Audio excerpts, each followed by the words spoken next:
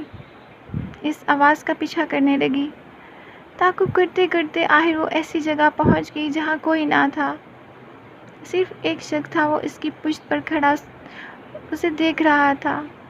ازل نے بے تابی سے بھاگتے ہوئے اسے بازو سے پکڑا، اس کا چہرہ دیکھنے کی کوشش کی۔ اس شخص کی بھوری آنکھیں، بڑی بڑی آنکھیں عجیب کشش سے معمور تھیں، جیسے کوئی تڑپتا ہنپتا ماہر اپنی قوتوں کا مظاہرہ کر رہا ہو۔ جبھی تو اس کی جانب کھینچی جا رہی تھی۔ اسے یوں محسوس ہو رہا تھا جیسے وہ سمندر میں ڈوبے چلی جا رہی ہو۔ اچانک جب اس نے غور سے دیکھا تو وہ ساحل تھا، وہی ساحل جس کی محبت اس کے لیے بے معنی ہو چکی تھی، مگر وہ اب بھی اسے خوابوں اور خیالوں میں کسی نہ کسی حوالے سے موجود تھا۔ خواب ٹوٹا تو نیند بھی گئی، اور پھر وہ پریشان بھی تھی اور سوچ میں ڈوبی ہوئی تھی کہ جس شخص کو اس نے کبھی سوچا ہی نہیں، وہ اب تک کیسے رسائی پا سکتا ہے۔ وہ حیران تھی، مگر پھر سائڈ ٹیبل پر پڑی شجاع کی تصویر پر اس کی نظر پڑی، اور وہ شجاع جو اس وقت اس کے خوابوں کا مالک بھی تھا، اپنی آنکھوں میں بسائے خود کلامی کرنے لگی تھی۔ آپ کے ہوتے ہوئے میرے خیال میں کسی کا آنا میری بے وفائی ہے۔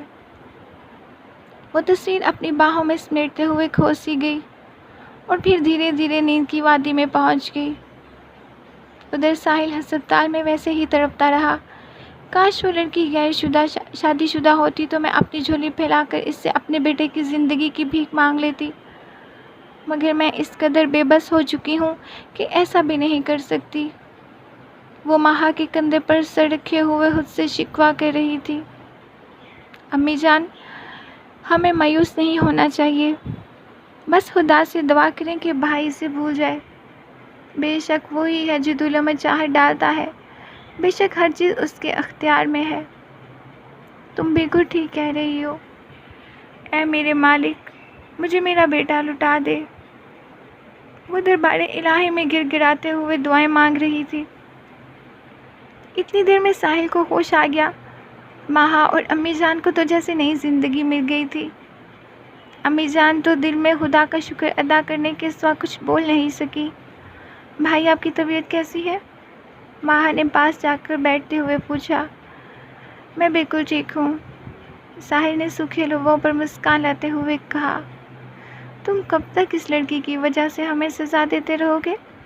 کیا اس کے سامنے ہماری محبت، شفقت کچھ اہمیت نہیں رکھتی؟ وہ ناراض ہوتے ہوئے اس پر سوال کر رہی تھی۔ نہیں امی جان، ایسی کوئی بات نہیں، میں اس کی وجہ سے بیمار نہیں ہوں، بلکہ یہ درد تو پہلے سے میرے نصیب میں تھا۔ ہاں اتنا ضرور ہے کہ اس کا اختیار نہ صرف میرے جسم و جان پر ہے بلکہ میری روح کو بھی اس کی طلب ہونے لگی ہے۔ شاید یہی وجہ ہے کہ بے ہوشی کے عالم میں بھی میں اس کا نام میری زبان پر رہتا ہے۔ بلا دیا ہوتا۔ امی جان اس کا ہاتھ پکڑ کر آنسو بہانے لگی، مگر اب لب کچھ کہہ نہ سکے۔ اب میں نے اسے بھولنے کی کوشش بھی چھوڑ دی ہے، کیونکہ جب جسم سے روح نکل جاتی ہے تو کچھ باقی نہیں رہتا۔ اس نے بہتے آنسو چھپانے کے لیے چہرے کا رخ بدل لیا۔ امی جان کے بہتے آنسوؤں کو سسکیوں کی آواز مل گئی۔ ساحل نے جب ان کی سسکیوں کی آواز سنی تو فوراً ان کی طرف دیکھتے ہوئے بولا، امی جان میں آپ سے وعدہ کرتا ہوں میں اب بالکل پہلے کی طرح ہو جاؤں گا۔ اگر اب آپ کا ایک بھی آنسو اس حق میں ملا تو میں خود کو کبھی معاف نہیں کر سکوں گا۔ اس کی نظریں اب بھی اپنی ماں کے چہرے پر ٹکی ہوئی تھی۔ ٹھیک ہے بیٹا، مگر اس کے لیے ایک شرط ہے۔ وہ آنسو صاف کرتے ہوئے بولی، کیا تمہیں جلدی ٹھیک ہونا پڑے گا؟ وہ مسکراتے ہوئے بولی۔ ساحل نے مسکراتے ہوئے اپنی ماں کے ہاتھوں کو چوما۔ ادھر جب شجاع اپنے کمرے میں داخل ہوا تو اظہر کو بیڈ پر ٹیک لگائے سویا ہوا پایا۔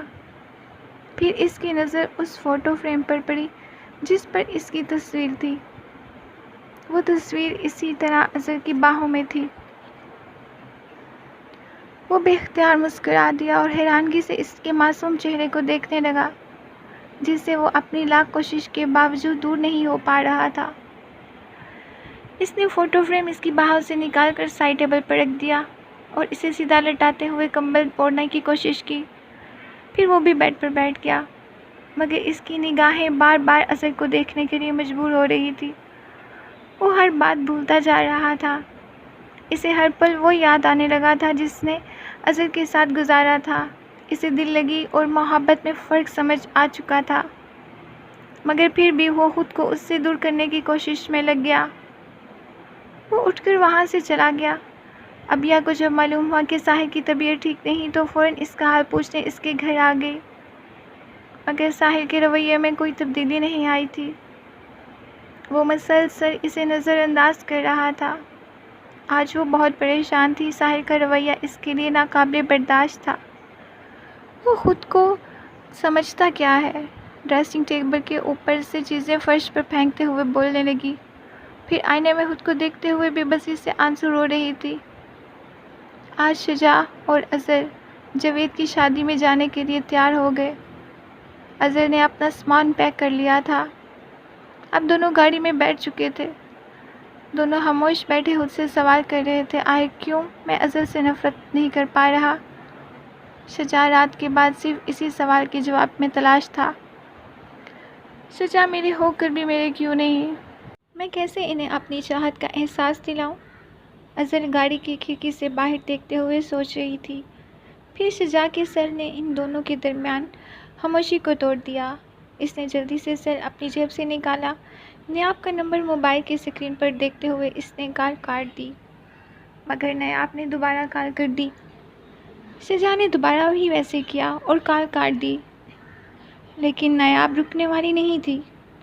اس نے دوبارہ پھر کال کر دی۔ اب شجاع نے فون ریسیو کر لیا۔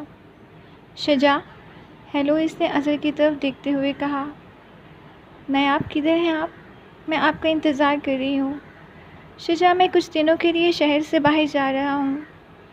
نیاب، آپ نے مجھے انفارم بھی نہیں کیا۔ شجاع، دراصل اچانک پروگرام بن گیا تھا اس لیے بتا نہیں سکا۔ نیاب، خیریت تو ہے نا؟ اچانک شہر سے باہر کیوں جا رہے ہیں؟ شجاع، دراصل میری کزن کی شادی ہے اس لیے جا رہا ہوں۔ نیاب، اکیلے جا رہے ہیں؟ شجاع، نہیں۔ نیاب، اچھا، تو اس اسٹوپی کے بھی ساتھ لے کر جا رہے ہیں؟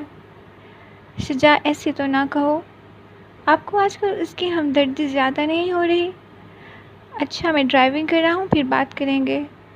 نیاب، اوکے سے آئی لو یو۔ شجاع، کیا ہو گیا ہے نیاب؟ کیوں اس کے سامنے یہ نہیں کہہ سکتے؟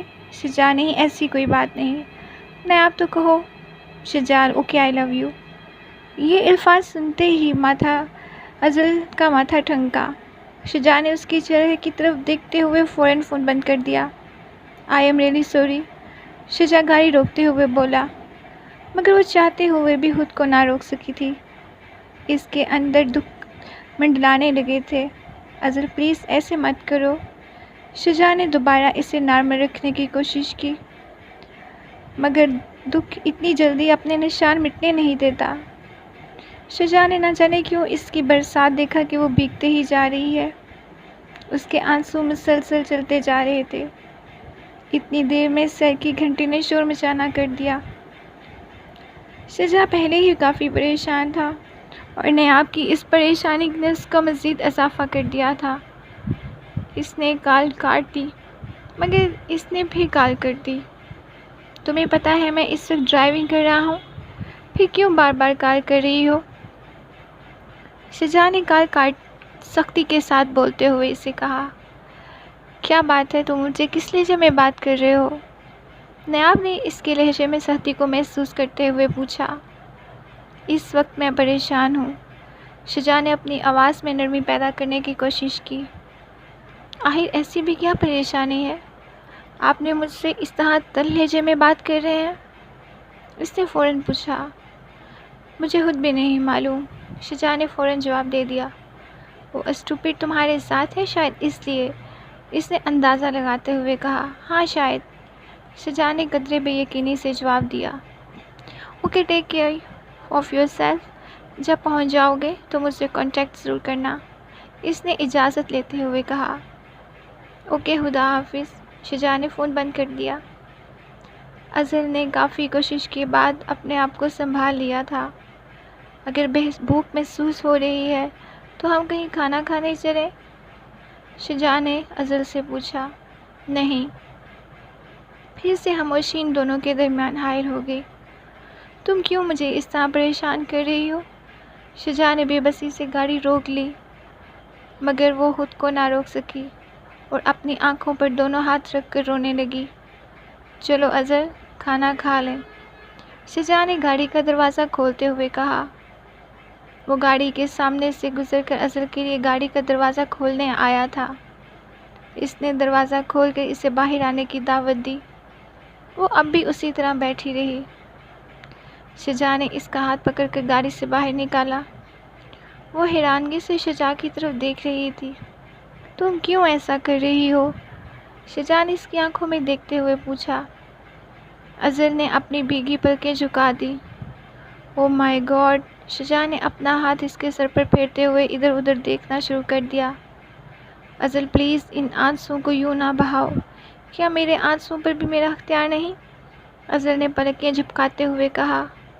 یہ وہ پہلا سوال تھا جو ازل نے اس سے کیا تھا، اور وہ اس سوال پر لاجواب تھا۔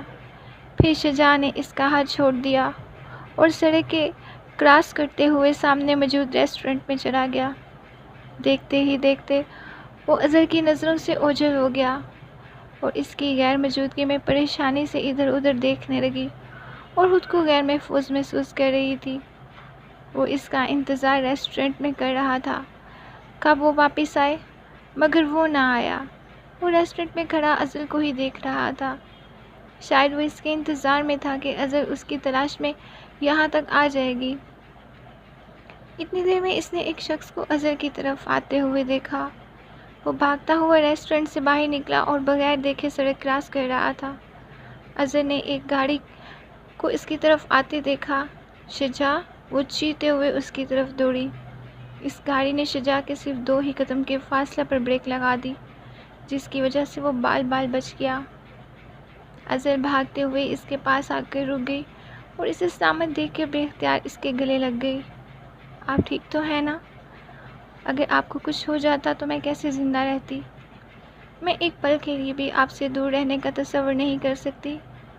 ازل کو اس وقت شجاع کی ذات کے علاوہ کچھ یاد نہیں تھا۔ شجاع اس کی اس قدر محبت کو دیکھ کر دھنک رہ گیا۔ وہ دل میں آرزو، کاش ازل صدیوں میں ہی اسی کے ساتھ اظہار محبت کرتی رہے اور وہ یوں ہی اسے اپنی باہوں میں لے کر اس کی زبان سے نکلتے الفاظ کو بار بار سنتا رہے۔ مگر تھوڑی ہی دیر میں ازل اپنے جذبات کے چنگل سے باہر نکل آئی اور اس سے دور ہوتے ہی وہ گاڑی کی طرف پلٹ گئی۔ شجاع اس کے پلٹ جانے کی وجہ کو سمجھ چکا تھا، اس لیے خاموش ہی رہا۔ کچھ پل خاموش رہنے کے بعد شجاع اب ازل کے پاس کھڑا تھا۔ اب ازل، ہمیں کھانا کھا لینا چاہیے، مجھے تو بہت بھوک لگی ہے۔ اس نے ماحول کو کارساز بنانے کی کوشش کی۔